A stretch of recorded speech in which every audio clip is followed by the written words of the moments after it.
Teruskan kuliah kita, walaupun Ustaz faham masih Syahwal lagi ini, hujung minggu depan baru habis Syahwal. Jadi kita teruskan juga. Ya, kalau pun ada apa-apa soalan yang berkaitan dengan kita punya Syahwal dan sebagainya, boleh dikemukakan selepas kita mengadakan kuliah ini. Kita cuba ulang balik berkaitan dengan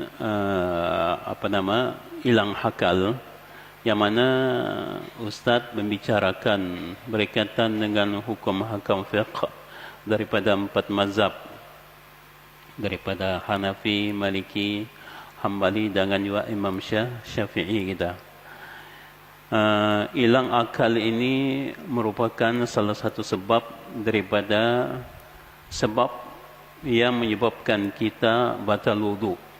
Jadi apa pendapat ulama berkaitan dengan hilang akal ini?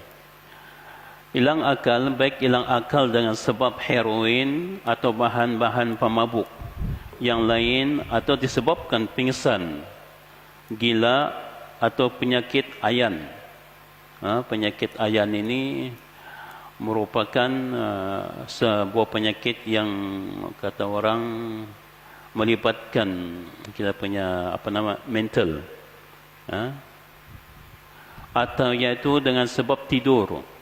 Sebab-sebab tersebut dan juga sebab-sebab lain setelahnya seperti menyentuh perempuan yang menimbulkan syahwat, menyentuh kubul dan dubur, dapat membatalkan wudu. Pada kebiasaannya, sebab-sebab itu akan diikuti dengan keluarnya sesuatu dari salah satu saluran kemaluannya. Artinya hilang akal ini yang menyebabkan wuduk kita batal, ataupun pingsan, ataupun gila, itu bukan disebabkan asalnya penyakit itu, disebabkan asalnya keluar sesuatu daripada dubul ataupun kubur kita. Dubur kita itu lubang belakang kita lah, kubul itu lubang depan kita. Jadi sebabkan keluarnya sesuatu daripada situ. Terima kasih bang. Pada kebiasaannya sebab-sebab itu akan diikuti dengan keluarnya sesuatu dari salah satu saluran tadi dia kata kemaluan. Oleh sebab itu perkara-perkara tersebut dapat membatalkan wudu. Selain itu, orang yang hilang akal tidak mengetahui keadaan dirinya. Tidur juga mematikan rasa seseorang. Tidur, gila, pingsan dan keadaan yang seumpamanya memiliki pengaruh yang besar daripada keadaan diri seseorang itu. Jadi artinya keadaan-keadaan tidur itu, gila itu, pingsan dan sebagainya, sebenarnya itu daripada diri kita sendiri. Jadi bila diri kita berada dalam keadaan tersebut, menyebabkan mungkin boleh membatalkan wudu. Antara sebab yang batal wudu disebabkan perkara-perkara tadi, kata Ustaz, ialah keluarnya sesuatu daripada kubul ataupun dubur kita, bukan asalnya penyakit itu. Hujah yang mengatakan tidur yang nyenyak membatalkan wudu adalah sabda Rasulullah sallallahu alaihi wasallam yang diriwayatkan oleh Imam Ali karamallahu wajhahu. Nabi sallallahu alaihi wasallam bersabda, al-ainu wika'us sah, faman nama falyatawadda. Mata adalah pengawal dubur. Oleh kerana itu, barang siapa tidur, maka dia wajib berwudu. Ini hadis ini. Di mana dalam hadis ini dinyatakan bahawa sebab tidur itu membatalkan wudu ialah boleh keluarnya sesuatu daripada dubul ataupun kubul kita. Ini, walaupun begitu, hadis ini dan hadis yang lainnya yang mana Nabi SAW bersabda, al-ainu wika'us sah, fa idza namat al-ainani istatlaqa al-wika'. Dia kata mata adalah pengawal dubur. Jika dua mata telah tidur, maka terlepaslah kawalannya. Hadis-hadis ini menyatakan kepada kita bahawa tidur yang nyenyak, Tidur yang nyenyak ini akan ditafsirkan oleh para ulama yang empat. Bagaimana mereka tafsirkan ataupun mempunyai ijtihad sendiri tentang hadis-hadis tersebut. Nanti di sini kita akan bincangkan apa pendapat ulama mengenai tidur yang boleh membatalkan wudu. Adakah sekadar tidur semata-mata begitu, ataupun tidur nyenyak, ataupun tidur dalam keadaan berbaring dan sebagainya. Kedua hadis ini menunjukkan bahawa tidur dapat menimbulkan sangkaan sebagai membatalkan wudu. Akan tetapi ia sendiri bukanlah sesuatu yang membatalkan wudu. Ini yang kita bincangkan tadi. Yang kita bincangkan bahawa tidur itu sebenarnya bukan perkara yang membatalkan wudu secara sendirinya. Tapi ada sebab lain yang mana disebabkan tidur itu wudu batal. Para ulama berselisih pendapat tentang posisi tidur yang dapat membatalkan wudu. Ini yang kita bincangkan tadi. An-Nawawi menyebutkan dalam kitab Syarah Muslim. Syarah Muslim ini dikarang oleh Imam Nawawi. Memang banyak Syarah Muslim itu dikarang oleh ulama-ulama yang lain. Tapi antaranya kitab Sahih Imam Muslim itu disyarahkan oleh Imam An-Nawawi. Ini antaranya. Saya memilih dua contoh yang hampir sama dan tidak terdapat pertentangan kecuali dalam menentukan kadar tidur yang dianggap sebagai petanda keluarnya angin. Kedua posisi tersebut adalah seperti berikut. Yang pertama, pendapat mazhab Imam Hanafi dan Syafi'i.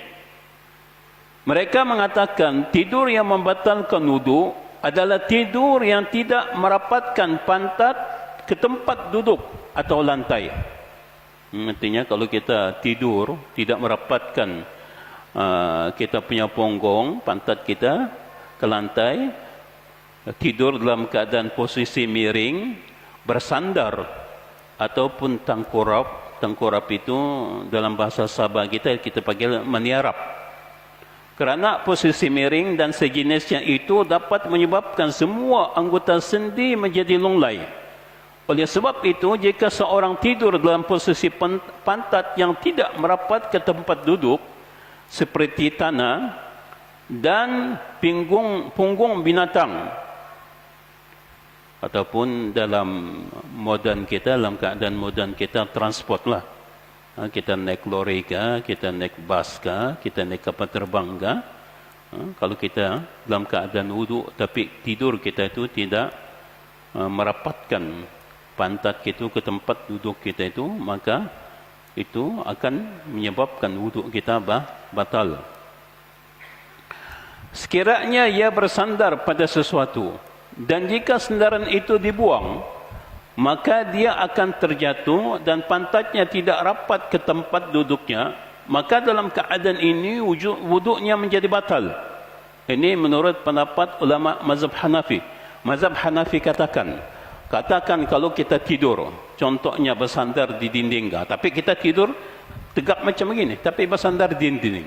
Kalaulah contohnya dinding itu kita anggap sesuatu yang boleh kita usirkan ataupun buangkan, menyebabkan apabila kita tanpa dinding tadi, menyebabkan kita terjatuh, ataupun kita menyandar di meja ataupun kursi dan sebagainya.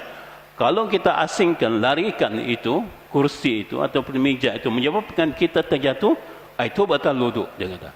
Hanafi ni. Imam Hanafi mengatakan demikian.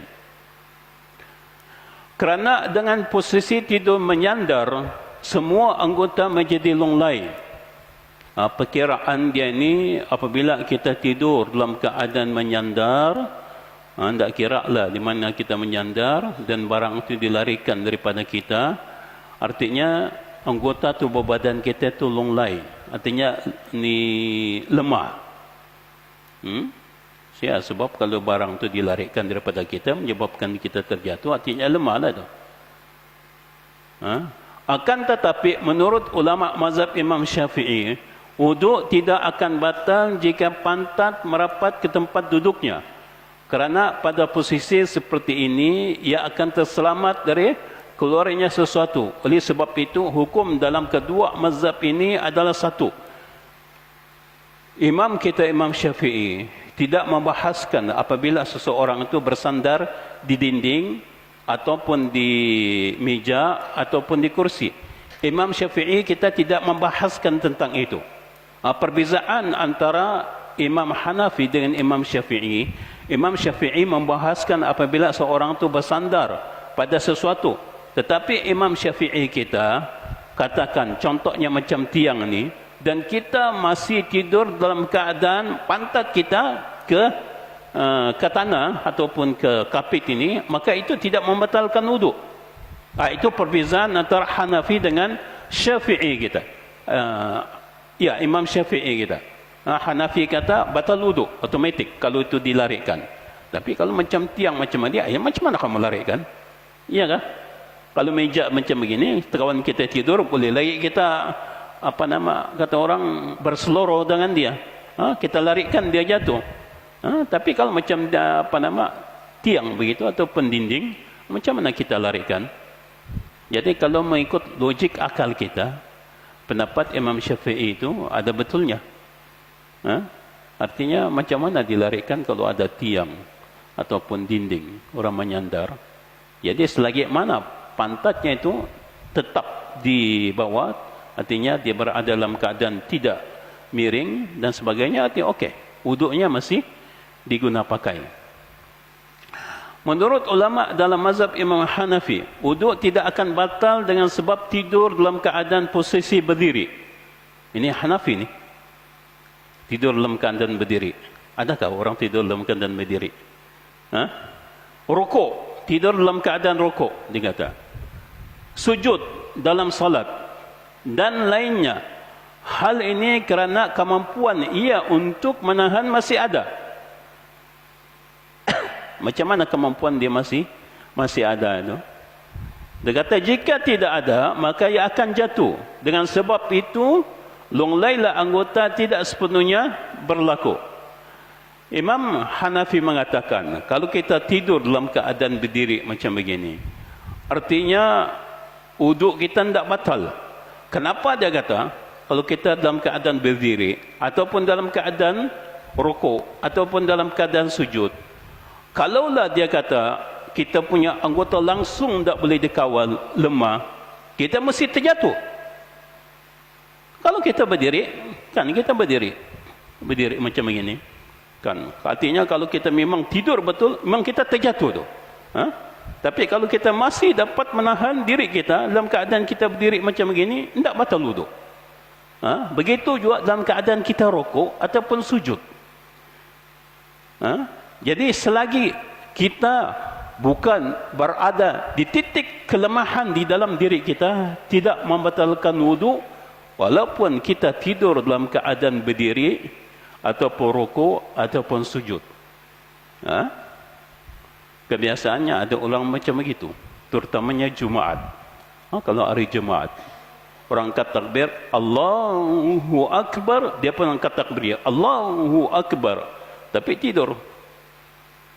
Tidur orang. Selagi dia tidak terjatuh, okey, wuduknya on saja. Janganlah pula kita tengok kawan kita tidur, tak, jatuh dia sekarang. Biarkan dia, selagi mana dia boleh dapat kawal dia punya diri, okey, on. Itu tidak membatalkan wuduk. Tidak membatalkan wuduk itu. Tidak membatalkan wuduk. Nah, sudah kita ini. Hal ini mereka berhujah dengan berdasarkan kepada beberapa hadis. Hanafi apabila dia membicarakan macam begitu, dia tentunya ada sandaran dia, ada dalil dia. Sebab itulah ulama-ulama kita tidak boleh pertikaikan. Kenapa diorang memutuskan satu-satu hukum itu berdasarkan kepada ijtihad diorang? Sebab sudah tentu ijtihad diorang melakukan itu, ijtihad yang diorang lakukan mesti berdasarkan kepada dalil. Mustahil diorang melakukan ijtihad tidak ada dalil. Ini ulama-ulama ini. Sebab itu kita tidak boleh katakan, ini perbuatan dalam mazhab Imam Maliki salah itu. Perbuatan dalam mazhab Imam Syafi'i salah itu. Imam Syafi'i kita merupakan satu-satunya mazhab yang bila doa kunut kita angkat tangan. Ya kan? Allahumma ahdina fi man hadait. Kita angkat tangan. Kan? Tapi di dalam mazhab-mazhab yang lain, mazhab Hanafi, mazhab Imam Hanafi dengan mazhab Imam Hambali, orang tidak ada kunut. Jadi tidak boleh kita salahkan mazhab Imam Syafi'i yang membaca dua kunut ketika sembahyang subuh. Tidak boleh. Sudah tentunya Imam Syafi'i apabila dia melakukan doa kunut dalam sembahyang subuh dengan mengangkat tangan, ada dalil yang dia gunakan. Jadi tidak boleh kita salahkan. Begitu juga dengan Imam Malik. Imam Malik, diorang ibarat ada doa kunut juga, tapi diorang tidak mengangkat tangan macam kita. Imam Malik, bila diorang baca doa kunut, duduk berdiri daripada rukuk itu, Sami Allahu liman hamidah, Rabbana lakal hamdu. Begini tangan diorang. Dalam sembahyang subuh, begini. Diorang tetap begini. Tapi lama. Dalam keadaan ada dalam seminit setengah macam begitu. Dalam sembahyang subuh ni. Diorang juga membaca doa kunut, tapi diorang dah angkat tangan macam Imam Syafi'i kita. Jadi tidak boleh disalahkan. Sewaktu Ustaz belajar di peringkat PhD, Doktor Falsafah di Maghribi ini dia dalam mazhab Imam Maliki. Kadang-kadang kalau Ramadan kebiasaannya sekali-sekala untuk mengubah kita punya keadaan, kita jemput doktor-doktor yang dalam mazhab Imam Maliki ini untuk menjadi imam. Terutamanya 15 Ramadan dan ke atas. Di dalam mazhab kita Imam Syafi'i, 15 Ramadan dan ke atas itu kita baca doa kunut. Ya kah? Kan? Kalau mazhab-mazhab lain tidak ada itu baca. Kita hanya Imam Syafi'i yang baca doa kunut 15 Ramadan dan ke atas. Imam Syafi'i sahaja. Kan? Bila doktor itu yang dalam mazhab Imam Maliki datang ke tempat kami untuk jadi imam, dalam contohnya kita panggil dia dalam 20 Ramadan, dalam sembahyang witir dia baca dua kunut, angkat tangan dia, angkat tangan dia, walaupun lain sikit lah dia punya doa kunut tu dibandingkan kita mazhab Imam Syafi'i, tapi dia angkat tangan baca dua kunut. Apabila kita tanya, ya doktor, limadza fa'alta hadha? Alaysa fil mazhab Maliki antum la yarfa'una aydikum indal qunut? Doktor, kenapa kau lakukan yang demikian itu? Kami di sini, kami pelajar-pelajar di sini, kami faham juga kamu mazhab Maliki. Apa yang kamu lakukan, kami ikut, tidak ada masalah. Sebab kami dalam mazhab imam, dalam negara yang mazhab dia Imam Maliki, kami ikut, tidak ada masalah.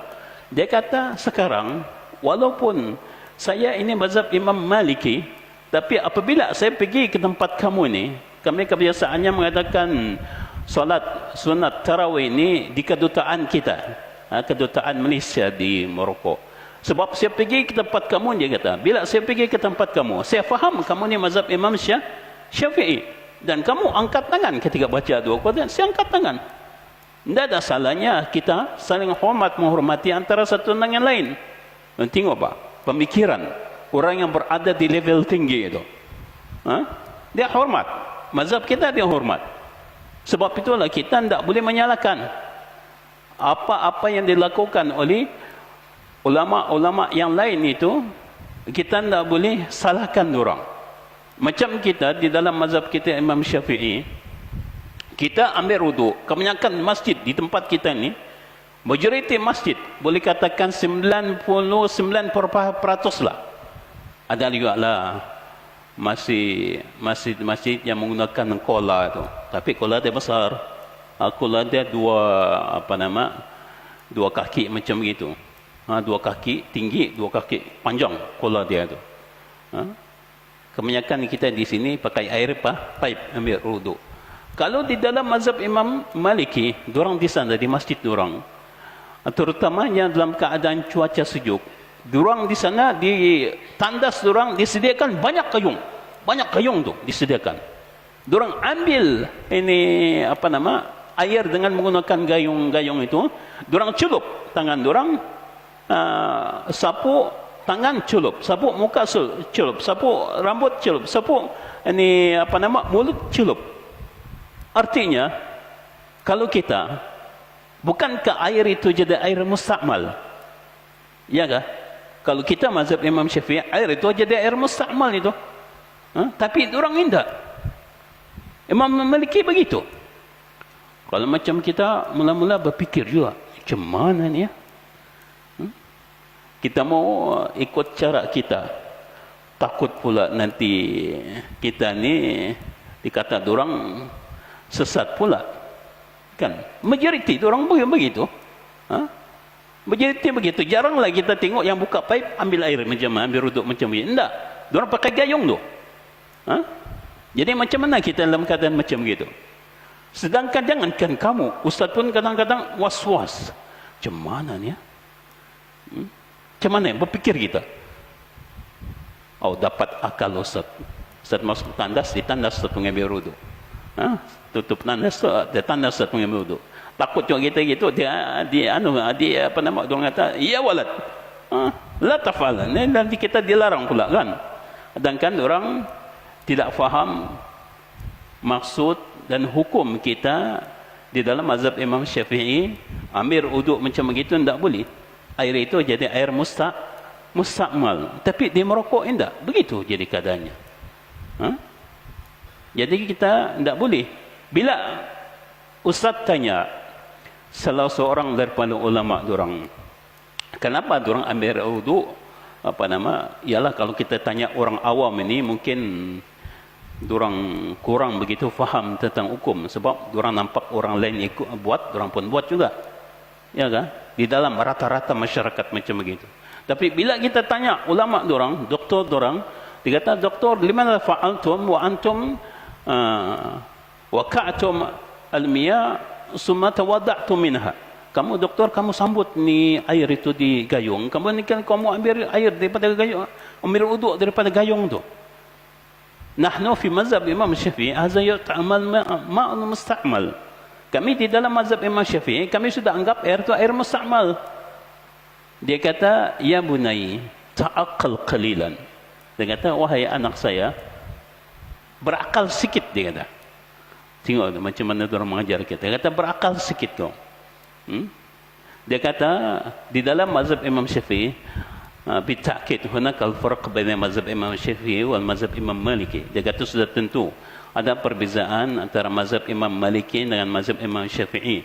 Tetapi kami di dalam mazhab Imam Syafi'i, apabila kami menggunakan air, ambil apa nama, air dengan menggunakan ini gayung itu, kan, WA, dia panggil WA gayung itu, kita sambut di air, kita ambil wuduk, kan, nahnu na'tabir anna aidina azza laisal, dia kata kami menganggap tangan kami itu bila masuk ke air, bukan dia sebagai tangan, dia sebagai macam alat yang kita gunakan untuk ambil air wuduk. Macam itu. Alat yang digunakan untuk ambil air wuduk, dia kata.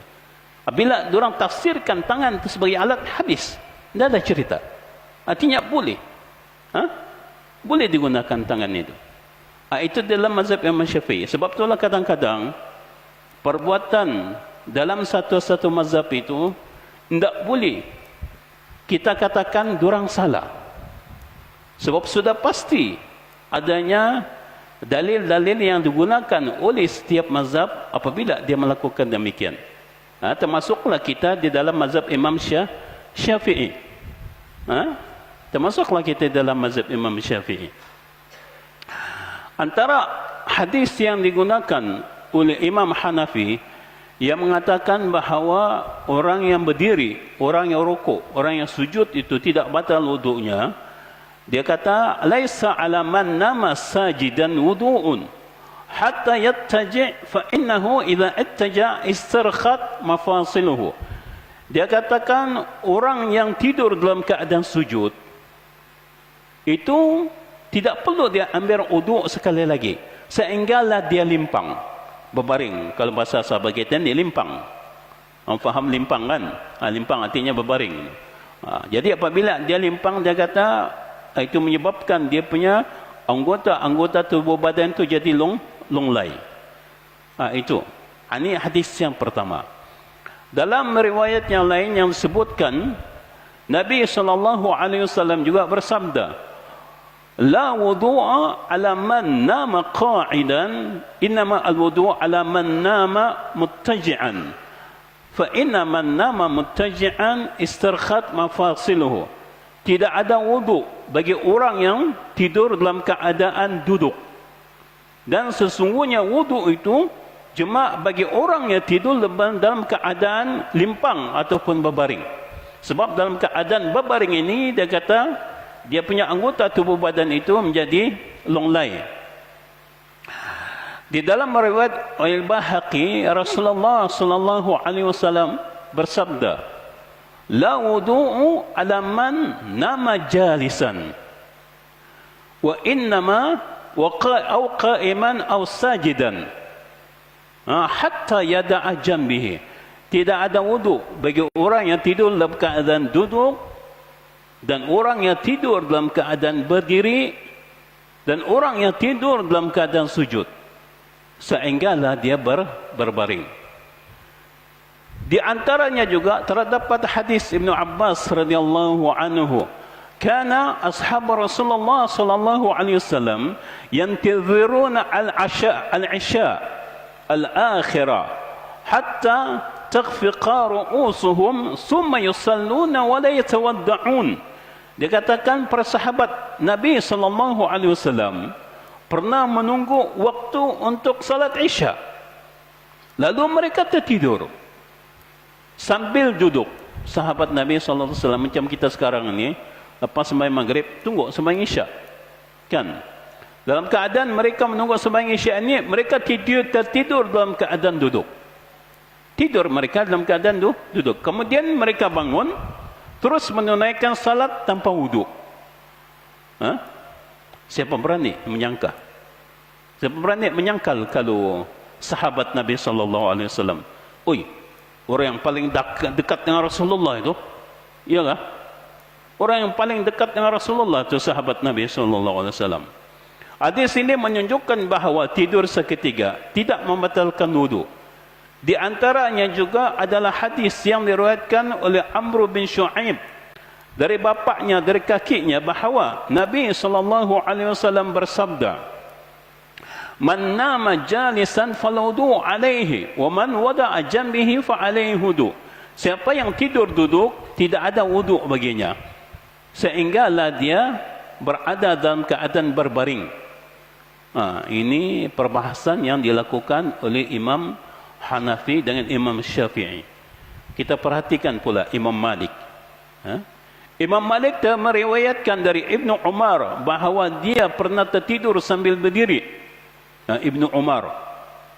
Ibnu Umar ini antara sahabat yang dekat juga dengan Nabi SAW. Bapaknya Khalifah Umar bin Khattab, orang yang dilantik sebagai Khalifah Ar-Rashidin yang kedua. Bahawa dia pernah tertidur Ibnu Umar sambil berdiri, kemudian mengerjakan salat tanpa mengambil wudu terlebih dahulu. Ini juga sahabat yang dicintai oleh Nabi SAW. Itu kata Ustaz, siapa yang berani menyangkal kalau sahabat buat macam begitu? Siapa yang dia berani menyangkal? Sebab itulah perlunya kita melihat mazhab ini daripada sudut pandang yang berbeza. Supaya dapat kita lebih mempermudahkan ibadat itu. Lebih mempermudahkan ibadat. Kadang-kadang ibadat itu agak ketat kalau kita ikut dalam mazhab Imam Syafi'i. Sebab Imam Syafi'i ini antara orang yang paling ketat di dalam mengeluarkan hukum. Kalau kita ikut mazhab Imam Syafi'i saja, tidur berdiri, batal wudu. Ya kan? Tidur, sujud, kau batal wudu. Tapi kita tengok pendapat mazhab yang lain. Kalau ada pendapat yang membolehkan itu, apa salahnya kita ikut? Tidak ada masalah. Kita ikut mazhab tadi. Ada kita dibenarkan kata Ustaz. Selagi kita tidak ikut mazhab Syiah. Yalah, Syiah ini mazhab dorang pun ada aliran-aliran yang tertentu, bukannya satu aliran sahaja.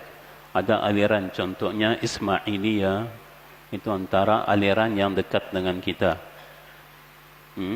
Itu antara aliran yang dekat dengan kita. Jadi tidak semua kita boleh katakan Syiah itu ini mengutuk sahabat Nabi sallallahu alaihi wasallam. Ada juga di kalangan mereka itu yang tidak mengutuk sahabat Nabi. Macam Ismailiyah, Zaidiyah itu.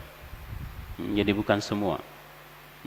Sebab sekarang ni pun kalau kita tengok cuma Iran sahaja yang berdiri melawan Amerika dengan melawan Israel di dalam peperangan itu. Kita umat Islam mana? Mana kita umat Islam? Kenapa kita diam? Kenapa kita diam? Jadi dalam keadaan begitu kita harus berpandang secara lebih matang, terbuka. Kita pandang itu daripada sudut-sudut yang tertentu. Kata Ustaz, tidak semua, bukan 100%.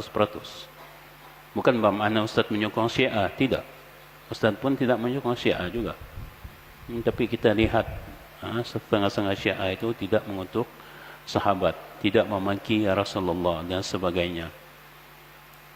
Begitu juga dengan puak-puak yang lain. Ada juga puak daripada Iraq yang datang ke Iran untuk membantu perjuangan Iran. Selagi kita bekerja sama dalam satu akidah dan satu tauhid, lafaz la ilaha illallah Muhammad Rasulullah, tidak ada salahnya kita bekerja sama.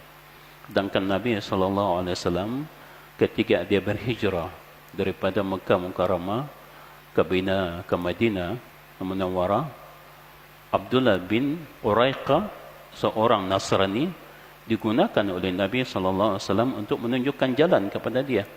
Ya kan?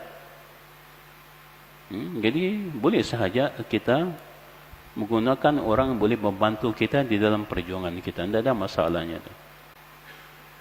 Abu Daud dan At-Tirmizi telah meriwayatkan dari Ibnu Abbas bahawa dia pernah melihat Nabi Muhammad SAW tertidur sambil sujud hingga Rasul mendengkur. Sehingga Nabi SAW mendengkur. Ibnu Abbas ni. Ibnu Abbas ini merupakan sepupu Nabi SAW. Sebab Abbas itu bapa saudara Nabi SAW. Ibnu Abbas ni sepupu Nabi. Kemudian Rasul bangun dan menunaikan salat. Lalu dia bertanya, "Ya Rasulullah, sesungguhnya engkau telah tidur." Apa kata Nabi SAW? "Innal wudu la yajib ila ala man nama muttaji'an. Fa innahu idza ittaja'a istirkhat mafasiluhu." Kata Nabi SAW, sesungguhnya wudu tidak diwajibkan kecuali bagi orang yang tidur dalam keadaan berbaring sahaja. Kerana apabila dia tidur dalam keadaan berbaring, maka semua anggota sendinya menjadi lunglai, menjadi lemah. Al-Kamal Ibn Humam telah mengatakan bahawa jika anda perhatikan pada hadis-hadis tersebut di atas, maka tidak ada hadis yang melebihi tingkatan hasan. Hadis-hadis di atas dia kata walaupun hadisnya tidak sampai ke tahap orang kata kita panggil dia maudhu ataupun dhaif, tapi dia boleh gunakan dalam bentuk hujah. Tidak ada masalahnya. Bagi ulama mazhab Maliki dan Hambali, tidur yang sebentar ataupun ringan tidak membatalkan wudu. Adapun tidur nyenyak dapat membatalkan wudu. Ungkapan ulama mazhab Maliki dapat diartikan bahawa tidur yang nyenyak meskipun pendek waktunya yang membatalkan wudu. Akan tetapi tidur yang tidak nyenyak meskipun waktunya lama tidak membatalkan wudu. Artinya dia membicarakan sini tentang tidur yang nyenyak. Tidak kira dia kata kiranya dia tidur dalam keadaan yang jangka masa pendek pun, tapi kalau tidurnya nyenyak batal wudu. Kalaupun dia tidur dalam jangka masa yang panjang tapi tidak nyenyak, tidak membatalkan wudu. Maksud tidur yang nyenyak adalah apabila orang yang tidur tersebut tidak mendengar suara apapun, tidak merasa apabila ada benda yang terjatuh dari tangannya, ataupun apabila air liurnya mengalir dan lain-lain lagi yang sejenisnya. Artinya tidur yang nyenyak ini ialah apabila orang itu dia tidak dengar langsung apa yang ada di orang berbicara ke sekitarnya, dia tidak dengar. Ataupun contoh dia memegang handphone, tiba-tiba handphone tu jatuh daripada tangannya. Ini dikira orang yang tidur nyenyak. Ataupun dia tidur ni sambil minta maaf Ustaz, air liurnya mengalir, tidak sedar dia. Ini dikira tidur yang nyenyak. Tapi selagi mana dia masih dengar orang ada di sekitarnya bercakap, kan apa yang benda yang dipegangnya kan masih dipegangnya, tidak jatuh, itu orang yang tidak tidurnya nyenyak. Ditafsirkan macam begitu. Okey, hujah mereka lah adalah hadis Anas radhiyallahu anhu. Para sahabat Rasulullah sallallahu alaihi wasallam pernah menunggu waktu salat Isya. Ini yang kita bincangkan tadi. Lalu mereka tidur dalam keadaan mereka duduk. Kemudian apabila mereka bangun, mereka terus melakukan salat tanpa wuduk lagi. Artinya para sahabat itu tidak tidur dalam keadaan yang nyenyak. Begitu. Hadis riwayat Ibnu Abbas, dia berkata, aku telah bermalam di rumah ibu saudaraku Maimunah. Lalu Maimunah ini salah seorang daripada isteri Nabi SAW. Lalu Rasul bangun dari tidurnya dan aku juga turut bangun di sebelah rusuk kiri Rasulullah SAW.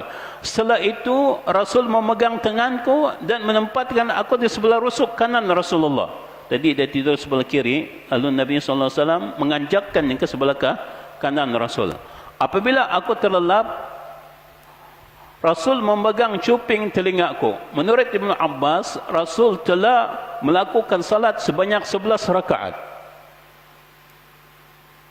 Tadi dibicarakan Rasul dan Ibnu Abbas tidur bersama-sama.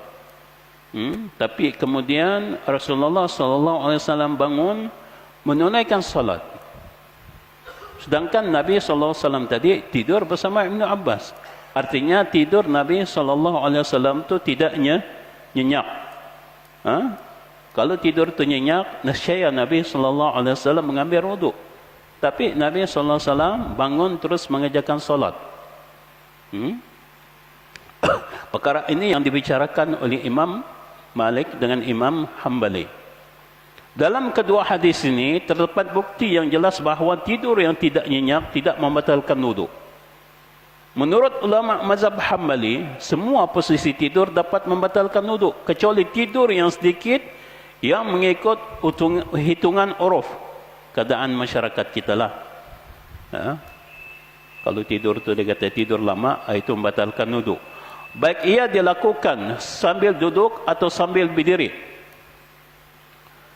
Jadi ini adalah sedikit berkaitan dengan mazhab dalam Imam Maliki dengan mazhab Imam Hambali. InsyaAllah nanti kita sambung di pengajian kita akan datang. Sikit saja yang perlu kita bincangkan dalam keadaan mazhab Imam Hambali dengan mazhab Imam Maliki. Subhanakallah bihamdika asyhadu an la ilaha illa anta wa astaghfiruka wa atubu ilaik. Wabillahi taufiq wal hidayah. Assalamualaikum warahmatullahi. Ya, Adik. Ya, silakan. Ya, silakan, Adik.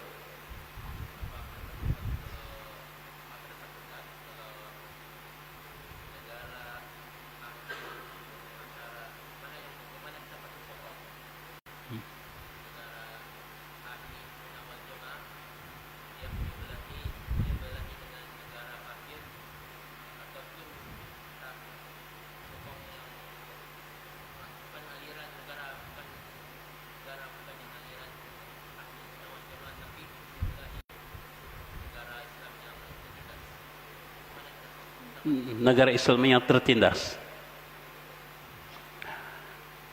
Soalan Nabi ini bagus. Dia buka minda sikit. Tapi mungkin jawapan Ustaz ini dia berdasarkan kepada pendapat individu dan juga berdasarkan kepada cebisan pendapat Islam sikit. Soalan Nabi ini begini. Ada aliran ahli sunnah wal jamaah, tapi dia menyokong orang kafir. Aliran ahli sunnah wal jamaah dia sokong orang kafir. Dan ada aliran yang bukan ahli sunnah wal jamaah, tapi dia menyokong orang Islam yang tertindas. Mana satu yang sepatutnya kita perlu berikan perhatian kepada dia. Kalau terang-terang orang Islam ini, walaupun dia ahli sunnah wal jamaah, tapi dia menyokong orang kafir, sudah dijelaskan oleh ayat Al-Quran, wala tattakhidhu al-kafirina awliya'akum. Diterangkan, jelas dalam ayat Quran tu, jangan kamu ambil orang-orang kafir itu sebagai pemimpin kamu. Dalam ayat Al-Quran itu. Artinya walaupun dia ahli sunnah wal jamaah, dia larang untuk dia mengambil orang kafir sebagai pemimpin dia.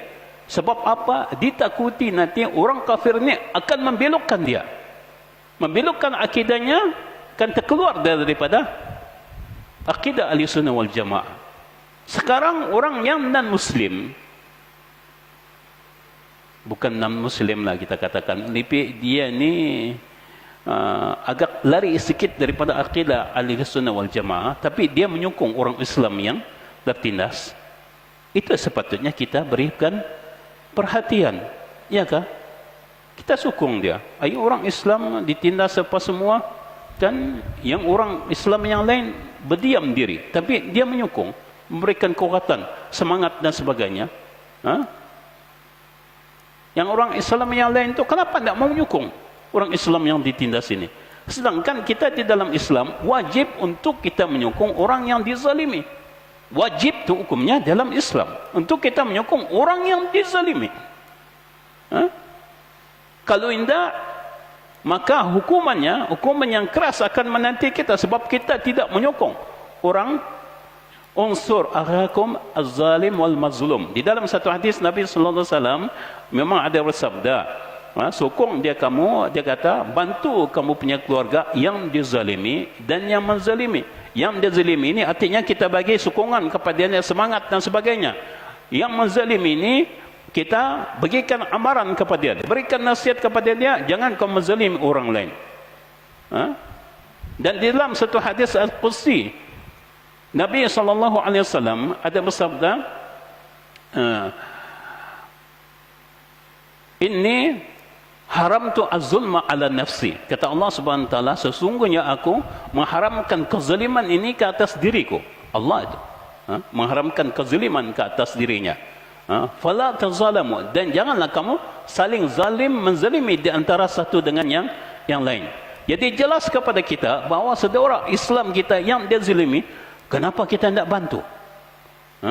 Sedangkan di dalam hadis disuruh kita membantu. Kenapa pula yang ini menyokong orang kafir, tidak menyokong saudara kita Islam? Segi logik akal kita lah, segi logik akal kita. Sepatutnya mana yang patut kita sokong bini?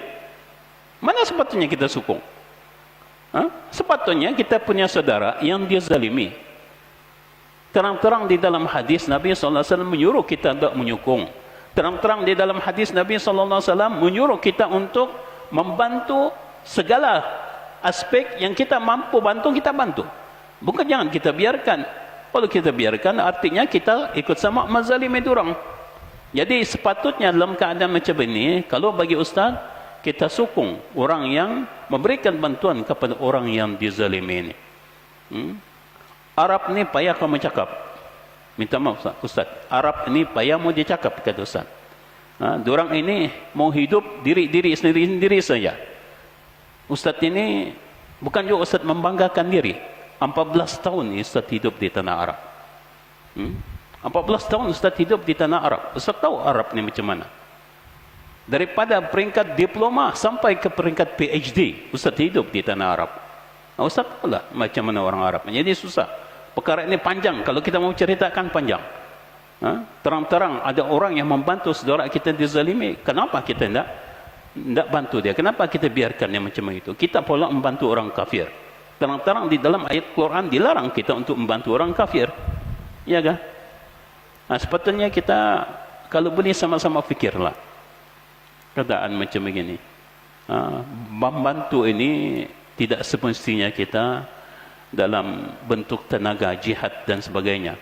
Kita salurkan wang ringgit kah, kita angkat doa kah kan kepada orang supaya dipermudahkan orang punya urusan, diberikan jalan oleh Allah Subhanahu wa taala dia berikan kemenangan, itu pun sudah kira kita membantu. Jadi kalau kita tak boleh membantu, doa lah bah. Yang kita angkatlah doa kita untuk orang ini, bantu orang, supaya kita ni nanti tidak dikategorikan sebagai orang-orang yang tidak langsung ini peduli kepada umat Nabi sallallahu alaihi wasallam.